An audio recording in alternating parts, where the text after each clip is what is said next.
एक खूबसूरत सुबह थी। सूरज की किरणें जंगल में फैल रही थीं। हर तरफ परिंदों की चिचियाहट थी। लेकिन आज एक अजीब बात थी।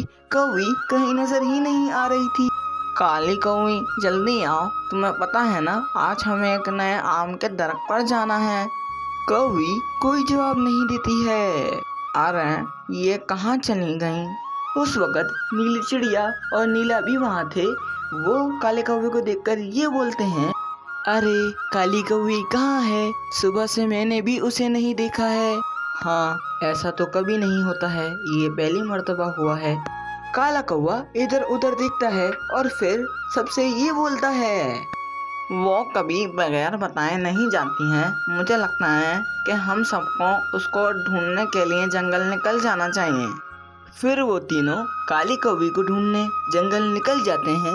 वो हर दरख्त और हर जगह चेक करते हैं, पर काली कौवी कहीं नहीं मिलती है। कुछ देर बाद नीली कौवे से ये बोलती है, मुझे लगता है कि हम तीनों को काली कौवी को अलग अलग ढूंढना चाहिए, इससे शायद वो जल्दी मिल जाए। हाँ, तुम ठीक कह रही हो। मैं दरिया की तरफ जाके उसे ढूंढता हूँ, तुम पहाड़ों की तरफ जाके उसे ढूंढ लो। फिर वे तीनों काली कौवी को अलग अलग जगह ढूंढने लगते हैं। तभी नीला सबको आवाज लगाता है, अरे जल्दी से सब यहाँ आओ। जब सब वहाँ आते हैं तो वे देखते हैं कि वहाँ पर एक चमकता हुआ नीला पर पड़ा था। यह तो काली कौवे का पर नहीं है। अरे आप भी ना फजूल में सबका टाइम बर्बाद कर दिया, हमें काली कौवे को ढूंढना है। तभी वहाँ पर अचानक से चील आती है और उनसे ये कहती है, तुम लोग किसे ढूंढ रहे हो? हमारी दोस्त काली कौवी सुबह से गायब है, हम उसे ढूंढ रहे हैं। तुम लोगों को जल्दी कुछ करना होगा, नहीं तो बहुत बड़ी आफत आ जाएगी। ये कहकर चील खामोशी से उड़ जाती है। काला कौवा गुस्से से ये बोलता है, जरूर इसी ने कुछ किया होगा। नहीं भाई, हम ऐसे ही किसी पर बगैर सबूत के इल्जाम नहीं लगा सकते। वो लोग तलाश जारी रखते हैं कि अचानक उन लोगों को एक दरख्त की टहनी टूटी हुई मिलती है। जरूर यहाँ किसी ने उड़ने की कोशिश की होगी।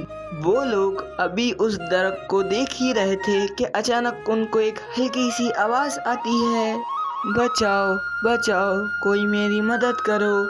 काला कौवा फौरन नीले से ये बोलता है, क्या तुम लोगों को ये आवाज सुनाई दे रही है? हाँ, शायद ये आवाज सामने वाले दरख्त से आ रही है।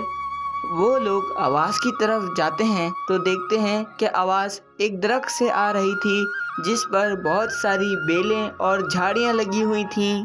काली कौवी, क्या तुम यहाँ हो? हाँ, मैं यहाँ हूँ, मेरी मदद करो। जब वो लोग झाड़ियों के अंदर जाते हैं तो देखते हैं कि काली कौवी मोटी बेलों में फंसी हुई थी। रुको, मैं तुम्हें अभी इन बेलों से निकाल देता हूँ। काला कौवा पूरी ताकत से उन बेलों को तोड़ने की कोशिश करता है, पर वो बेलें बहुत मजबूत थीं। मुझे लगता है कि हम सबको एक साथ मिलकर इन बेलों को तोड़ने की कोशिश करनी चाहिए। फिर वे सब मिलकर बेलों को तोड़ने की कोशिश करते हैं, पर वो बेल बहुत ही मजबूत थी और वो टूट नहीं रही थी। इसी वक्त वहाँ पर चील आ जाती है। तुम यहाँ क्या करने आए हो? मैं यहाँ लड़ने नहीं, तुम्हारी मदद करने आई हूँ। चील अपने मजबूत पंजों से बेल पकड़ती है और तोड़ देती है। मैं सुबह एक तितली के पीछे उड़ रही थी कि अचानक इन बेलों में आके फंस गई। मैंने बहुत आवाज लगाई लेकिन कोई नहीं आया। मैंने तो यह सोच लिया था कि चील ने तुम्हें पकड़ लिया है, इसीलिए मैंने शुरू में कुछ नहीं कहा। मैं देखना चाहती थी कि तुम बगैर सबूत के इल्जाम लगाते हो या तलाश शुरू कर